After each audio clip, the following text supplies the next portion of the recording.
All right. Let's focus let's focus on the family during this holiday season. All right. Well, forget husband and wife. The woke mob now wants to remake the definition of a family. Now, here's how you can tell that this is an agenda of activists and not actually like people who want to promote alternative ways of living. It's because you can't live the way you're living without hurting their feelings. Now, people who have fought their entire lives for gay rights, they just want to be married and live their own life. They don't want to be married and then go out and tell you that you can't be married. Right. Right. So this is an agenda. This is they're offended because you're offended and they're offended in return. So specifically, they're mad at people who say they want to have a family because this transhumanist agenda is that, you can self-identify into any gender you'd like and then go and mutilate your body in pursuit of that and force yourself into dangerous drugs and surgeries.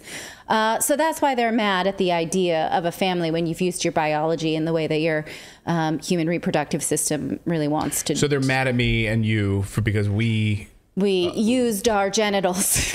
We used our genitals to have children. And had 3 babies. That's not allowed. I'm sorry. Okay. That's not allowed to do that. We didn't use them on each other. We used them with I didn't get the memo. I guess we're not allowed to do that anymore. You have to go through some surgery process. Okay. But so trans activists, they can have a family, but they want to promote agendas which will prevent other people from having a family. Now, here is Transgender Assistant Secretary of Health Rachel Levine talking about how they transition from living as a man to living as a woman over a long period of time, 10 years, in fact. And they said that today's children are impatient and they don't want to do that. They want to transition like that. And so that's why we have the drugs and the surgery. They want to transition right away. And Levine supports that transition with drugs and surgery that make one sterile. And here's what Levine said. So I took a long time. I don't regret any of that. But I have no regrets because if I transitioned when I was young, and I wouldn't have my children. Mm-hmm. I can't imagine a life without my children. And so every experience led me to here. And so how could I regret that? So as a biological male, Levine fathered children, which they are admitting was a great joy and privilege in life. But we've shown you in many cases that Levine promotes what they call gender affirming care, meaning using surgery and pharmaceuticals to change someone's body to affirm a different sex from birth. The problem is, as we've discussed many times, you can't have a baby if you give a teenager a hysterectomy. You can't nurse that baby if you cut off your boobs. You can't and maybe shouldn't father a child if you've been on cross-sex hormones for years and years. We don't have studies on that because doing studies is unethical, but just going ahead and doing it apparently is not. In fact, that's what medical associations say. Nobody will approve the studies on, let's see what happens when 15-year-old girls get hysterectomy. Let's see what happens when 12-year-olds are put on puberty blockers. We know that the data shows that they are more likely to get osteoporosis and have memory loss. We know that because puberty is a process which matures the brain, but we won't do studies on it because it would mean subjecting kids to something that we know makes them sterile. Go ahead, David. Well, I was going to say, don't they also lose like sexual pleasure for the rest of their lives? Like it becomes like a... It's not something they lose. It's something they never gain, in fact, because puberty is what brings on the ability to have an orgasm, and they won't. They just won't. So Levine here is admitting that using the biology of the body to have children is a wondrous thing, but then also Levine is actively promoting medical interventions that would prevent young people from doing just that. So as someone sent me this on Twitter, it's like children for thee, but for me, but not for thee, right? Right. So here's a few other transgender stories to update you with. Researchers in France last Thursday were presenting research that showed a connection between confusing children and gender activity, meaning it does hurt children, by putting all of this on them, having teachers who tell them that they are trisexual or what have you, and, tri-gendered, and telling them that they're not boys and girls and such. Specifically, this research warns on the psychological conditioning of minors faced with the obsession of some caregivers around gender dysphorias. Trans activists didn't like that, so they showed up at the French cafe that was going to present these researchers' research, and they threw clay pots full of poop. I don't know which kind of poop, because the pictures we're showing you here shows very powdery poop, so it looks like maybe it's fertilizer or horse poop. When they were asked to engage, instead of do violent things, the activists just ran out. Instead, they sort of preferred to terrorize and vandalize. They also did flip up chairs. And they said, do you want to talk? Do you want to debate this? This idea that having someone with gender dysphoria, actively promoting gender dysphoria in children, is actually psychological damaging? No, they did not. They absolutely did not. Somehow the women were still able to have the event. So these are the kind of stories we're seeing very regularly, this just disruption of open discussion around these types of effects. I feel like it's just because they know how weak their arguments are. Like, they just know how easy it is to tear these arguments apart. Yes. And so they don't want to have a discussion. Yeah, they don't want to talk about it. They'd rather just throw pots of poop manure at people. Yeah.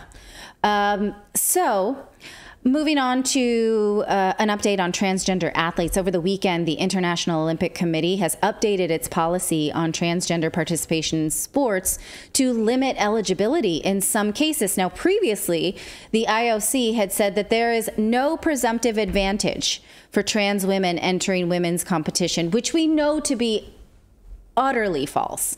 We presented you research last week that showed that the fastest times in certain sprinting events for women are broken every year by men and boys.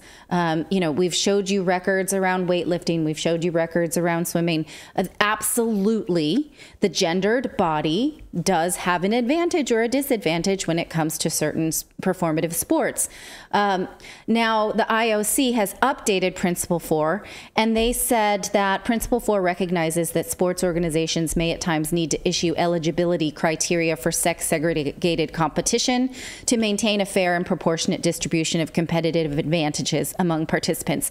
This is a little bit vague, and I think it's probably purposeful, because I think that what they're trying to do is leave room for certain sports to maybe not be gendered. I was trying to think of what sport would be okay to have ungendered competition.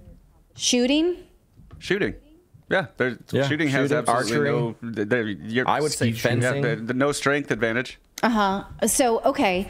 So I think that that's probably why they're saying that it maybe will be in a sport by sport case. They also recognize the particular importance of advancing equality for women in sport and preserving fair and meaningful competition for elite women athletes, which means that you can't have these women training their lives to then play a game they can't win.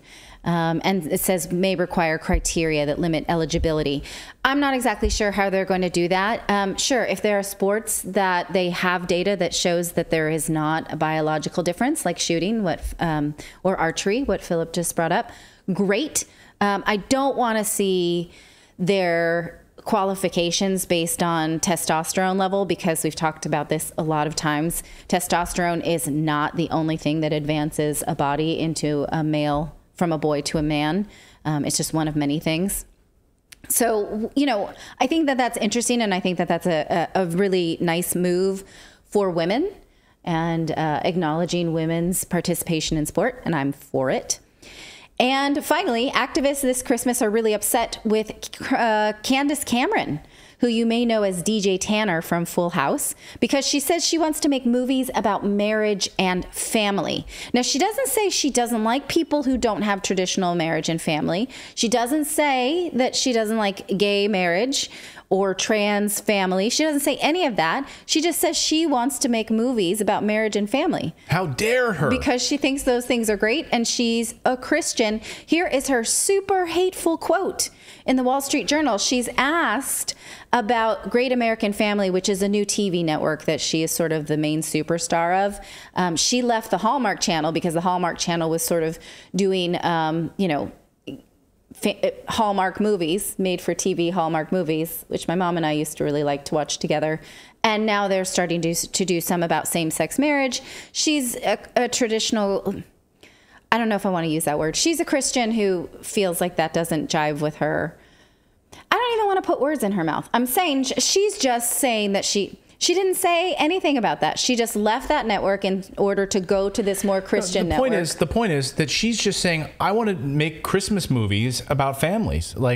She's promoting this new Christmas movie. So right? She was just asked, okay, your old network is now making a lesbian love story. Okay. Do you think your new network will do this? And she said no. She doesn't think her new network will do this. She thinks her new network will keep traditional marriage at the core. She didn't say she doesn't like that. She didn't say she doesn't want to be associated with that. She didn't say that was wrong. She just said What's this? That's no. no different than Tim Burton being like, I'm just going to make horror movies. That's all I want to make. I want to make dark horror movies. And he's not getting pushback for that decision. That is in an era, bigoted against romantic comedies. In an era when literally we're seeing, the destruction of our society because you don't have a father in the house. You're seeing families destroyed, right? I think you're seeing a lot of crime as a result of this. You're seeing lower test scores as a result of this, developmentally as a result of this. All of the research on this about having a unified family, right? Well, even I was listening to a book this weekend called How to Raise an Adult, which is a great book for anybody who is a parent or, of any age children, and about how much parents do and don't empower their children. That's a tangent. What was I saying? Oh, so all of these parents call up the dean of Stanford, who wrote this book, and says, what can I do to get my kid in Stanford? How can I give them an advantage? Should they open a human trafficking, awareness business in Malawi or something right. Crazy stuff that 14-year-olds should not be focusing on at this point in their life. And the dean is like, stay together. That's really one of the biggest indicators of academic success, is coming from a two-parent family. You can't talk about that. Yeah. See, you'll be, so Twitter freaks out, social media flips out at Candace Cameron for talking about family. I want to make movies about family. Look at this, was like a Twitter response, Candace, homophobia is not a cute look. Traditional should not be synonymous with hate. And then, of course, all of the Twitter trolls just jumped on her for talking about family. And then, of course, in the trans community also, a lot of people were angered. And this Ms. Cracker, I didn't even know who Ms. Cracker is or was a finalist on RuPaul's drag show, also came out and then slammed this idea of traditional family. And I guess he's doing a one-person show in London called Whose Holiday. Ms. Cracker has a new one-person show called Whose Holiday, where Ms. Cracker plays Cindy Lou Who from The Grinch. And in this version, Cindy Lou Who is an alcoholic, pill-popping, promiscuous woman. And it's all done to a Dr. Seuss rhyme. This is Ms. Cracker here on your screen. Cool. And Ms. Cracker was interviewed about family movies, family, and says, I think any opportunity we have to kick down traditional family values is welcomed, Ms. Cracker says. The way of thinking about family is old and tired, and we need to reinvent it. So I think the Whose Holiday does that. It makes fun of family, and I think it talks about chosen family, talks about the friends that really matter, what it means to have them in your life. So yeah, F family, Ms. Cracker says. Well, put that on the other foot. Imagine if Candace Cameron was like, F trans families, what would be happening to her if she said those very words? Of course. Good point. And I just want to say that 10-year-old Natalie was really jealous of Candace Cameron because she always had the perfect bangs and hair. And I was always in her wardrobe. she was it, and I was just super jealous. So I would otherwise be super motivated to not defend Candace Cameron. But all she said was, I like marriage and kids, and I want to make movies about it. Literally, that's it. But you can't say that now because you're seeing the media have been laying the groundwork for this. As an example, Time Magazine calling for the new American family. This is literally in Time Magazine, calling for the new America family, calling my brother's pregnancy and the making of a new American family. And look, I understand that, people have hard relationships with their families and they need to recreate strong relationships outside of that unit. But if this is the main narrative, my problem is that it doesn't teach kids that they should even try to work things out with their family or try and hold stock in those relationships. Never mind the fact that having a strong connection to your family is associated with all manner of positive life outcomes: health, wealth, longevity, grades, happiness. All of those things have a really strong connection to whether or not you have two-parent families and strong connections with both families. In fact, I remember when I was reading an early child psychology book that said that the number one predictor of success with girls is a strong relationship with the dad, which made me really depressed because I was like, what am I here? Like, I nurse, I labor them, I do all the hard work. And then it's really just the dad that's the predictor of success because I'm the constant, right? The dad is the thing that puts them over and above. Yeah. As depressing as that is, two-parent families still hold their value, and not having that shakes up a child's world. And so this sort of movement to not acknowledge that and kick down anyone who does is just so interesting, and calling that hateful. Well, it's ridiculous. And also then promoting this idea that, F the family, and instead it's better to be, an alcoholic, pill popping, promiscuous. Like, what are you teaching a young girl then? Like, that's how you're, or an old girl. Like, that's how you're going to be a successful person. Just, F the family, screw the family. You know what? Instead, just go out and become an alcoholic and pop pills and be promiscuous. And that's how you're going to be successful in life. That seems like a lot of drama. I don't know about all that. So I will not be going to see that Judy one-person show. Yes, but Judy Garland didn't want to be that way. That's the thing. This is glorifying this. Yeah. It's like, oh, this is fun. This is great. No more Hallmark Channel happy family stuff. We need to get rid of this idea of the traditional American family, according to Time Magazine. So let us know your thoughts on this. Again, we'll see what she does on her new channel with this Candace Cameron thing, but that's crazy. All you do is you say something about you want to do movies about traditional family, and they jump on you now. Like, what has happened? Yeah, I as an atheist, the fact that she wants to do that does not bother me in the slightest. Go make your movies. I just don't have to watch them. Why do I have to get involved in every discussion everything that everybody wants to do and try to be a victim of it all the time? Yeah, you're saying that you're racist toward me, you're sexist toward me. Come on, just let people have their thing and leave them alone. Yeah. I mean, the Wall Street Journal really did seem to take the piss out of her for all the Jesus that's on her Instagram and, all the sort of sweet, Christian Christmas. It's all very color coded. It's beautiful, her Instagram feed. It's like I've never stopped being jealous of her. That's the thing. And I'm not a Christian, but all of it looks so pretty, and she's got such a nice blowout. And when am I going to stop being jealous of her hair? I'm just wondering. I'll talk to someone else about that, because you guys clearly... Did you not like DJ Tanner growing up? I did. No opinion? I was more into her brother. I was a Kirk Cameron fan. Family Ties. Yeah, I had posters of Kirk Cameron on my wall. Sean Astin. And the Coreys. Is it Ashton? I think it's Sean Astin. I thought it was Aston. Sean Astin. Okay, I don't know. You're thinking of Ashton Kutcher. Maybe. He was a baby. And the Coreys, Corey Haim and Corey Feldman. Yeah. I liked all of those teen bop boys. Really dating myself. If you want to lose a lot of respect for Corey Feldman, go watch one of his live singing concerts. I won't do that. He's just going to exist to me as if... it's like that book we just read about young girls. He was like a media product that made young girls' affections safe. My sister had all that Full House stuff on the walls, or like, and she was addicted to Full House, and yeah. So I saw that walking by all the time, but I didn't watch it. Yeah. Anyway, okay. You done? I mean, I could go on about those bangs and the hair, but no, I won't.